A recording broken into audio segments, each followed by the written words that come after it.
Hi, welcome to Kalappura kitchen. ഇന്ന് നമ്മൾ ചെയ്യാൻ പോകുന്നത് ബീഫ് വിന്താലു ആണ്. ക്രിസ്മസ് സ്പെഷ്യൽ ആയിട്ടാണ്. എൻ്റെ ഹസ്ബൻഡിന് ഏറ്റവും ഇഷ്ടപ്പെട്ട ഒരു ഡിഷാണിത്. അപ്പോൾ നമ്മൾ ഇന്നത്തെ വീഡിയോയിൽ കിടക്കുന്നതിന് മുമ്പായി നിങ്ങൾക്ക് എൻ്റെ വീഡിയോയിൽ ഇഷ്ടപ്പെടുന്നുണ്ടെങ്കിൽ ലൈക്ക് ചെയ്യുക, കമൻറ്റ് ചെയ്യുക, ഷെയർ ചെയ്യുക, സബ്സ്ക്രൈബ് ചെയ്യുക. ആദ്യം കാണുന്നതിനായി ബെൽ ബട്ടൺ ക്ലിക്ക് ചെയ്യുക. അപ്പോൾ ഇന്നത്തെ റെസിപ്പിയിലോട്ട് കിടക്കാം. അപ്പോൾ നമ്മൾ ഇന്ന് ബീഫ് വിന്താലിനുള്ള ഐറ്റം എടുക്കാൻ പോവുകയാണ്. ബീഫിന് 1 കിലോ ബീഫാണ് നമ്മൾ എടുത്ത് വെച്ചിരിക്കുന്നത്. ഒരു വലിയ സവാള എടുത്തിട്ടുണ്ട്, ഒരു കഷ്ണം ഇഞ്ചി ചെറുതായിട്ട് അരിഞ്ഞത്, വേപ്പില, ഒരു 10 അല്ലി വെളുത്തുള്ളി, 6 പച്ചമുളക്.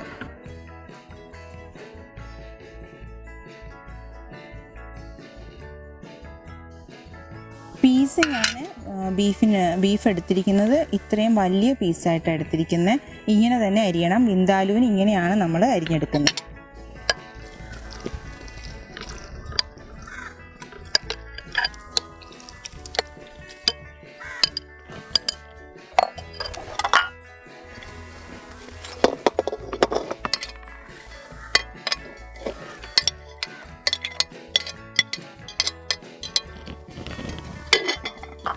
ഇനി ഒരു വലിയ ടേബിൾ സ്പൂൺ മുളക് പൊടി, മഞ്ഞൾപ്പൊടി, മസാല, ഉപ്പ്, ആവശ്യത്തിന് ഉപ്പ്, ഇത്രയും ചേർത്ത് നമ്മളൊന്ന് വേവിച്ചെടുക്കുക.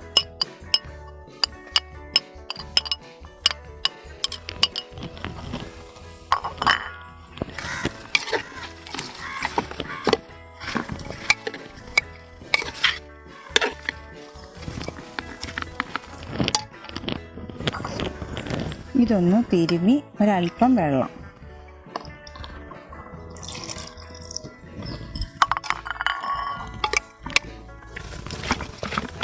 ഇത് നമുക്കൊന്ന് വേവിച്ചെടുക്കാം. ഒരു 4-5 വിസിൽ വരുന്നവരെ വേവിക്കണം.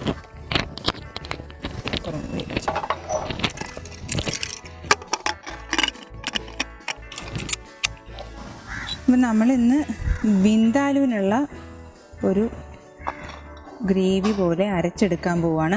അപ്പോൾ അരയ്ക്കാൻ എന്തൊക്കെയാണ് വേണ്ടതെന്ന് വെച്ചാൽ, പകുതി സവാള, ഒരു സവാളയുടെ പകുതി മതി, പകുതി നമ്മൾ മിക്സിയിലോട്ട് ഇട്ട് കൊടുക്കുക. ഒരു തക്കാളി, വലിയൊരു കഷ്ണം ഇഞ്ചി, വെളുത്തുള്ളി, പിന്നെ കറിവേപ്പില, ഒരു 3 ടേബിൾ സ്പൂൺ മുളക്,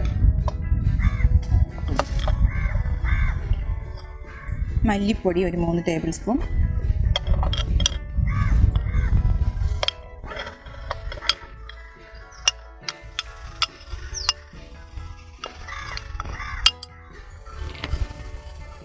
മസാല, കുരുമുളക്, കടുക്. ഇതെല്ലാം നമുക്കൊന്ന് മിക്സിയിൽ മിക്സ് ചെയ്ത് കൊടുക്കാം. ഇത് വിനെഗറിലാണ് നമ്മൾ അരച്ചെടുക്കുന്നത്. വിനെഗർ ഒഴിച്ചു കൊടുക്കാം.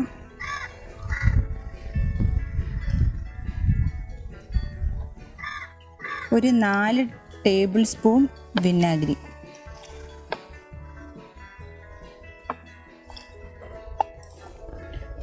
വെള്ളം,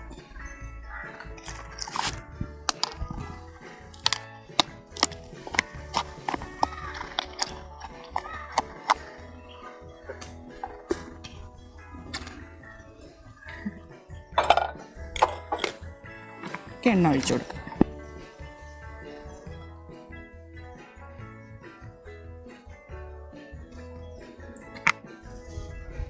അപ്പോൾ നമ്മൾ വെളിച്ചെണ്ണയിലോട്ട് ചുവന്നുള്ളി വഴറ്റാനിട്ട് കൊടുക്കാം.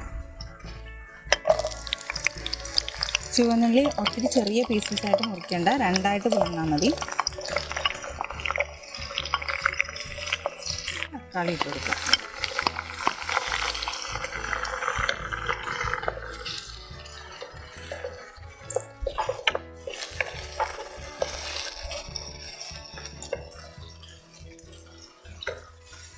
ഉള്ളി നമ്മൾ 2ആയിട്ടാണ് പിളർന്നിട്ടേക്കുന്നത്. അത് ഒന്ന് വിടർന്ന് വരുമ്പോഴേക്കും, അതായത് ഓരോ ഇതളായിട്ട് പുറത്തേക്ക് വരുമ്പോഴേക്കും നമുക്ക് ബാക്കിയുള്ള മസാല ഒന്ന് അരച്ച് വെച്ചിരിക്കുന്ന മസാല ആഡ് ചെയ്യാം.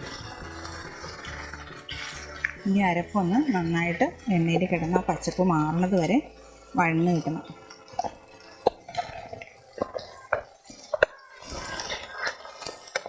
നമ്മളിത് വീട്ടിൽ തയ്യാറാക്കി വെച്ച് കഴിഞ്ഞാൽ ഏകദേശം ഒരു 2-3 ആഴ്ച വരെയൊക്കെ ഫ്രിഡ്ജിലൊക്കെ വെച്ചിരുന്നാൽ കേടാവാതിരിക്കും. വിനാഗിരി ചേർത്ത് വെക്കുന്നത് കൊണ്ടിട്ട് പിന്നെ നമുക്ക് ഇടയ്ക്ക് അല്പം എടുത്ത് ചൂടാക്കിയൊക്കെ ഉപയോഗിക്കാൻ പറ്റുന്നതിനുള്ള ഒരു കറിയാണ് നമ്മൾ ചെയ്യുന്നത്.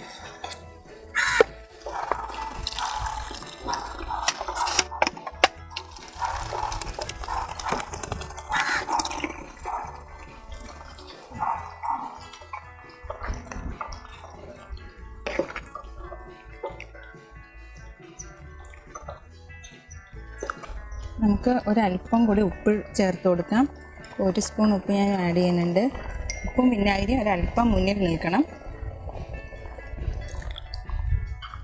2 ടേബിൾ സ്പൂൺ വിനാഗിരി.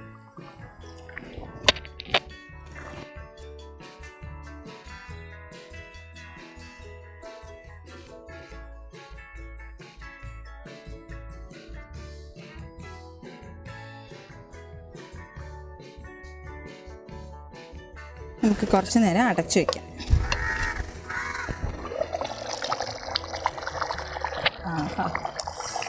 നല്ല മണം വിന്താലുണ്ട്. അപ്പം നമ്മൾ വിന്താല് റെഡി ആയിട്ടുണ്ട്. നമുക്കതിന് ഓഫ് ചെയ്യുന്നതിന് മുൻപായി വേപ്പില തണ്ട് വെച്ച് കൊടുക്കണം.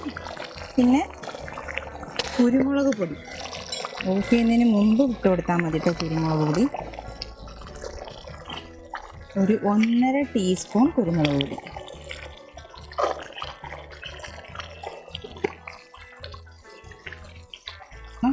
കുറുകി വന്നിട്ടുണ്ട്. നമുക്കിത് ഓഫ് ചെയ്ത് കൊടുക്കാം.